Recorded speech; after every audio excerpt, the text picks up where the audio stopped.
Mesdames et messieurs, chers compatriotes, depuis un demi-siècle, chaque 5 juin, la communauté internationale célèbre la Journée mondiale de l'environnement, avec, pour ce qui concerne l'édition 2020, un thème qui nous concerne particulièrement ces temps difficiles, la biodiversité. La biodiversité au Congo, c'est avant tout notre richesse. Notre pays abrite pas moins de 7000 espèces d'oiseaux différentes, 6500 espèces de flore, 200 espèces de mammifères, 150 espèces marines et fluviales. C'est un inestimable trésor. La biodiversité au Congo, c'est aussi notre responsabilité. Sous l'impulsion du président de la République, chef de l'État, son Excellence M. Denis Sassou Nguesso, 17 aires protégées ont été créées sous forme de parcs nationaux, de réserves, de sanctuaires et de zones d'intérêt cynégétique, couvrant au total plus de 13% du territoire national et encadrés par un arsenal de lois très strict. 2 de ces sites, le parc d'Odzala-Kokwa et la réserve de biosphère de Dimunika, sont ainsi inscrits au patrimoine mondial de l'humanité. Ils sont notre fierté et ils sont autant d'atouts pour un écotourisme respectueux de l'environnement, option que le gouvernement a choisie pour le développement au Congo d'une industrie touristique pourvoyeuse de revenus et créatrice d'emplois. Pourtant, et malgré le devoir de vigilance auquel nous appelle régulièrement le chef de l'État, force est de constater que le Congo a mal à sa biodiversité. Même si le taux de dégradation de notre environnement, et singulièrement celui de nos forêts, est nettement inférieur à ce que l'on rencontre ailleurs, il est réel, il est palpable. Braconnage, déforestation, pollution des rivières et des lacs, déversement anarchique des déchets miniers et pétroliers, dégradation des mangroves, multiplication des plantes aquatiques toxiques.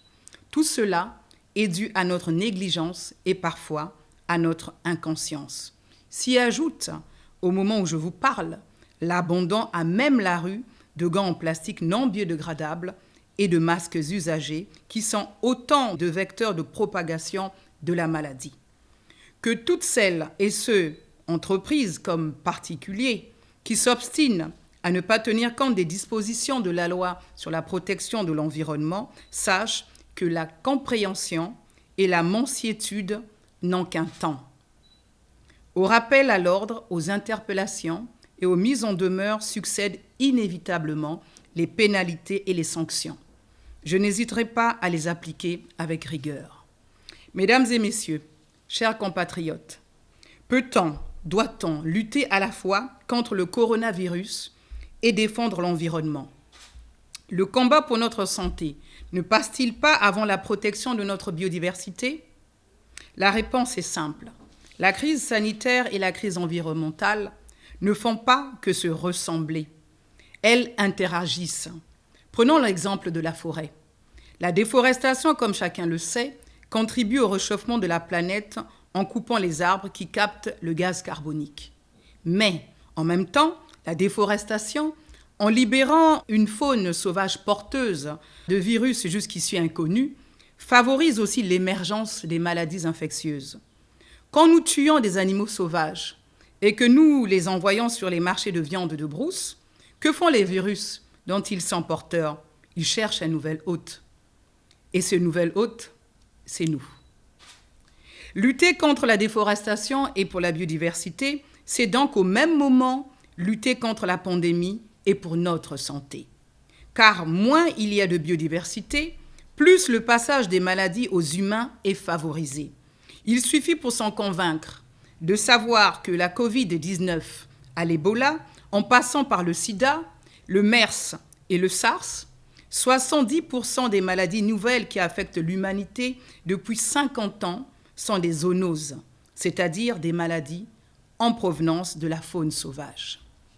Mesdames et messieurs, chers compatriotes, les forêts tropicales qui parsèment notre pays parce qu'elles sont riches en biodiversité, sont riches également en micro-organismes dont la plupart sont essentiels et positifs pour l'homme. Ils jouent le rôle de barrière protectrice d'une faune sauvage qu'il convient de laisser en paix, là où elle se trouve. car éradiquer les espèces sauvages sous prétexte d'en finir avec les épidémies, ce serait comme raser les forêts pour éviter les incendies. Les conséquences seraient désastreuses. C'est tout cet écosystème qu'il nous revient de protéger. Mesdames et messieurs, chers compatriotes, l'avenir que nous souhaitons pour nos enfants ne se joue pas à la roulette russe, au risque de voir la nature prendre sa revanche sur nous. Cet avenir passe par la protection de l'environnement, par le développement durable, par la citoyenneté écologique. Il passe par le respect de cette terre congolaise inviolable et nourricière que dans leur grande sagesse nous ont légué nos ancêtres. Il est tout entier dans l'esprit de cette phrase, signée Denis Sassou Nguesso, dont j'ai souhaité qu'elle soit la devise du ministère du Tourisme et de l'Environnement. C'est en Afrique que l'humanité a vu le jour, et c'est au Congo, notre Congo, que bat le cœur du continent mère. Vive notre pays, vive la destination Green Congo, je vous remercie.